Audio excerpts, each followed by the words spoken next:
What's up, tribe? How you doing?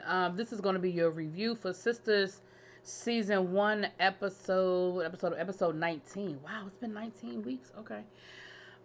So we start this episode off. Unfortunately, what we all thought was going to happen, what we all saw happening, was Maurice getting beat up by the dude. Now, at first, it looked like Maurice was. Last week, it looked like Maurice was kind of getting some licks in it. I thought maybe Maurice could hold his own, but dude beat him bad. And we don't see Maurice the rest of the episode. Nobody knows where he is. He's MIA. They're calling. Sabrina thinks that he stood her up.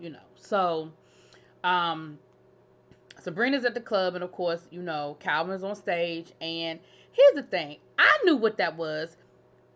Like, I had already figured that whole thing out, because again, y'all playing games with this whole is he gay, isn't he gay, but he's not really gay, but he's got so much stuff, but you keep explaining it away. So I'm not dragging this whole thing out.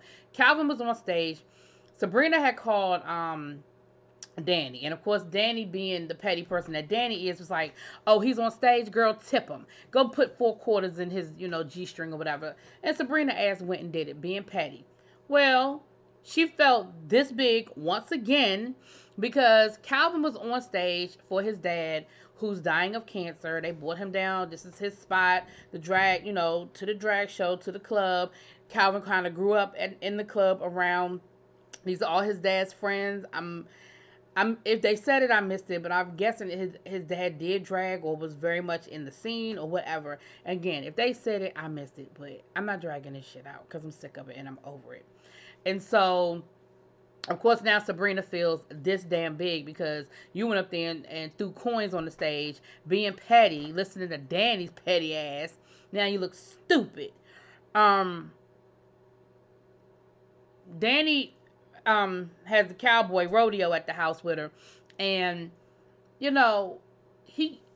what it really boils down to is Danny has accepted who she is personality wise, but she has not accepted who she is physically. And she says every time he, goes to give her a compliment, she's like, you're lying to me. I think you're a liar. You don't really mean it. What's your angle? What game you playing?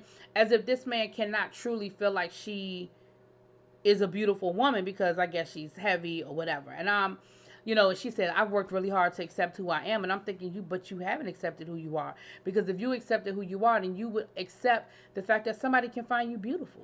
If you can look in the mirror and think you're beautiful, then why can't you can't think that somebody else will look in the mirror and find you beautiful? But what it is that hard exterior she created because she doesn't think she's beautiful. And it is hard for her to accept a compliment from somebody else because she can't accept it in the mirror. You know what I'm saying? But he tells her, he was like, look, what game you want me to play? He was like, because I don't play games. If I call you, it's because I want to talk to you. If I give you a compliment, it's because I think you're beautiful. Now, I don't know what you want from me. And she was like, well, I just want you to tell me the truth. He was like, so you calling me a liar? Because I'm telling you the truth. And so, baby, then he breaks it down for her and lets her know that you are beautiful to me in every way. And he, kisses her down and leaves her feeling, like a natural woman, okay? Down to the police station. Karen tells Danny, look, I think old boy is out there in the lobby. Because I'm not dragging this whole episode out. I'm just telling y'all now. Andy identifies old boy. They arrest him. And of course, the wife is there. And the wife is like, are you serious? You going to believe her? She's a tramp that she's sleeping with my husband. And he was like, she came on to me and the dude that she's sleeping with beat me up. And he was calling her all kinds of lying bitches and stuff like that. So he ends up getting arrested. But what ended up happening is what I thought was going to end up happening, but we'll get there. It's a he say, she say situation. And anyway, we'll get there. So they end up pulling Danny. They arrest old boy. The wife act crazy, but Karen gets Danny out of there. And on the way home, of course, ain't nobody talking. So finally, Zack is going to ask Andy, well, what do you think of me? Give me your honest opinion of me. And Karen is like, don't you think she's going through enough? She don't have time for this. She ain't got time to talk to you, blah, blah, blah, blah, blah. And he was like, well, no, I want to know. I want to know how she feels about me, for real. And so, and she breaks him down. She said, look, I think you're a nice guy. and I think you mean well, and I believe you love Karen. She said, but at the end of the day, you can't get out of your own way, and you sabotage yourself. You use the fact that you went to jail as an excuse for your bad behavior. I think your mama coddled you too long, and you expect every woman in your life to do the same thing. Oh, he broke her all. I mean, she broke him all the way down to the point where he was like, "All right, you can stop now." She said, "Oh, no, no, no, you asked for this." And then when she got done with him, she turned to Karen and was like, "I think both of y'all need to get it together." So when they get to the house, Karen basically tries to make it be like Zack, Zack, Zack. And Andy was like, oh, no, I gave you some of that too. It ain't all on Zack. You need to figure it out. Either you want to be with him or you don't. And if you don't want to be with him, let it go. If you want to be with him, figure it out. Work through it. But stop playing games. So then Karen goes to leave, opens the door. Who's standing in the damn door? Mr. Gary. And Karen getting ready to lay him out, tell him where to go and how to get there. And she was like, no, no.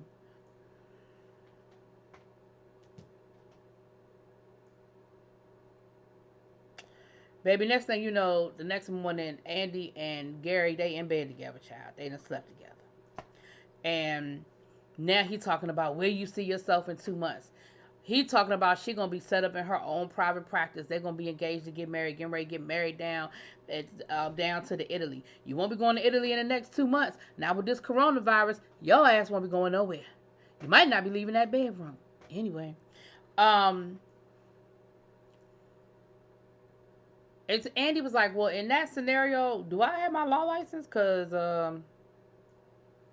that's where it looks like it's about to go. And he was like, you're not going to lose your law license. And she was like, and how do you know that? He was like, I got a few tricks up my sleeve and you're not going to lose your law license. I'm like, okay, whatever. So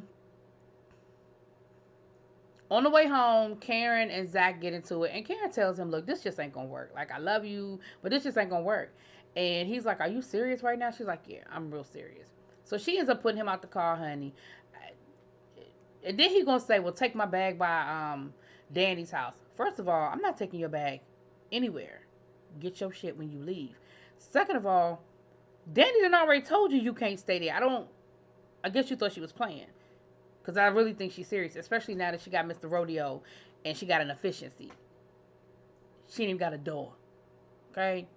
So, Karen ends up calling Preacher Man. He ends up coming over and they have a moment. I'm not dragging this out. And they have a moment. He ends up crying in her lap. He tries to come on to her. And she was just like, Now I will say this. Now, I am going to talk about this one. Okay? Once again, Tyler, you playing in our face. You playing games. First of all, they bring up the fact that those kids aren't his. Didn't they already had that conversation like 2 episodes ago at her table while the cleaning people were cleaning up that damn apartment? Didn't he already let her know that those weren't his kids when he was talking about the fact that the in-laws are not letting him see the kids? Why she act like it was new information? That's number one.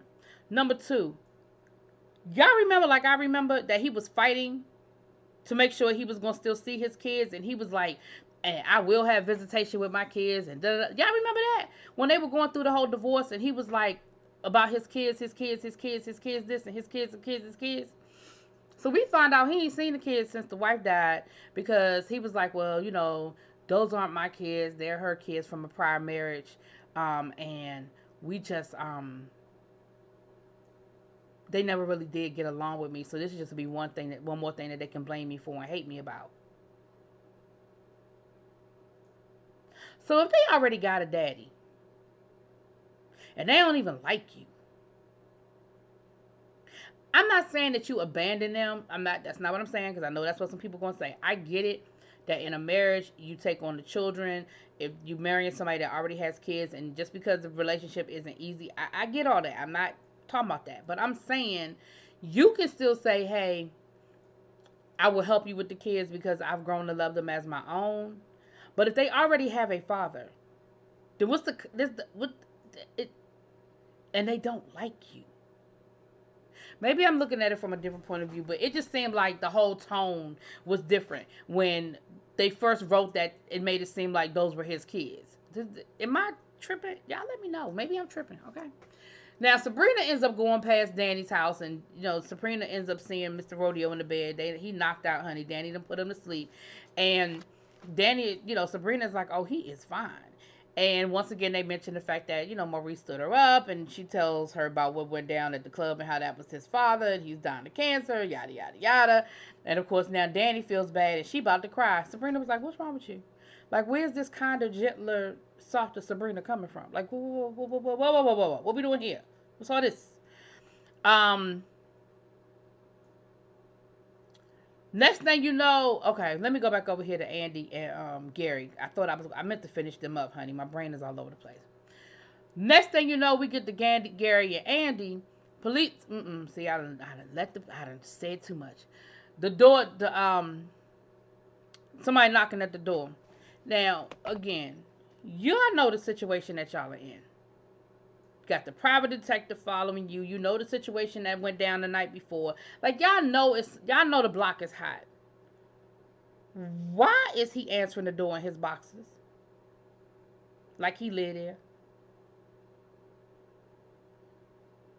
So he answers the door in his boxes, and it's the police there with a warrant for assault and attempted murder. Let's be clear. That's what you did.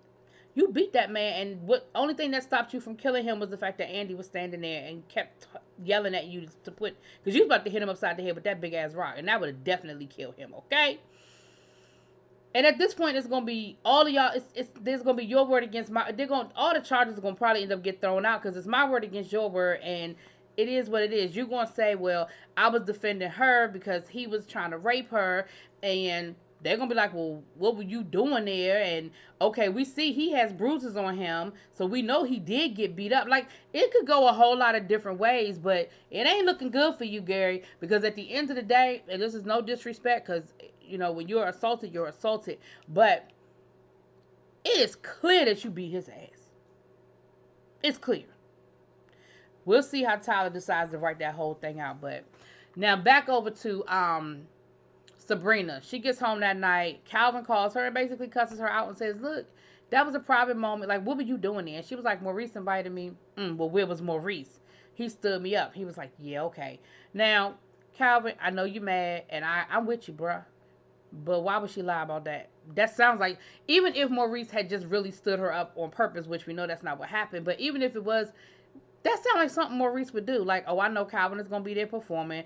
I'm trying to put them in the same room. That sounds like something he would do. Why would you think she would lie about that? Like, stop it. And he was like, I really just want you to leave me the hell alone. Like, she was like, well, I know I hurt you. I'm sorry, but you don't have to hurt me back. Yes, I do. Yes, I do. I get to hurt you back. I absolutely get to hurt you back. Anyway, but honey, he hung up on her. She was trying to give a little explanation, and next thing you know, the phone was dead. He hung up on her. He wants no parts. None. No parts. So the next morning, Sabrina's on her way to work. She called Danny, and Danny was like, because Danny called her because Mr. Cowboy was gone, and Danny was like, but he was really here, right? Like, you saw him last night. Like, that wasn't a figment of my imagination. But he left. He didn't really say why. So of course, Danny's insecurities have popped right back in.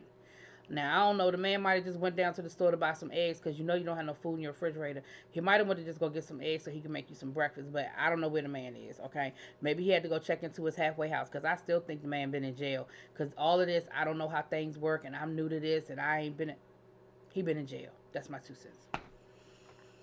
Sabrina gets to work. She sees Maurice's car there, but of course she probably just assumes Maurice is at work, and she ready to go in there and cuss him out, honey. And as she walks, she catches him out the corner of her eye. She sees him laid out because where the guy ended up beating him up was like up in the bushes, so he wasn't like on like you could, what I'm saying, you couldn't see him from like the street really. And that's where the episode ended. So we'll see what ends up happening. But the fact that Maurice was passed out all that time, that's not good. That's not good at all. So we'll see how this goes, y'all. Let me know what y'all think. Drop it in the comments. Peace.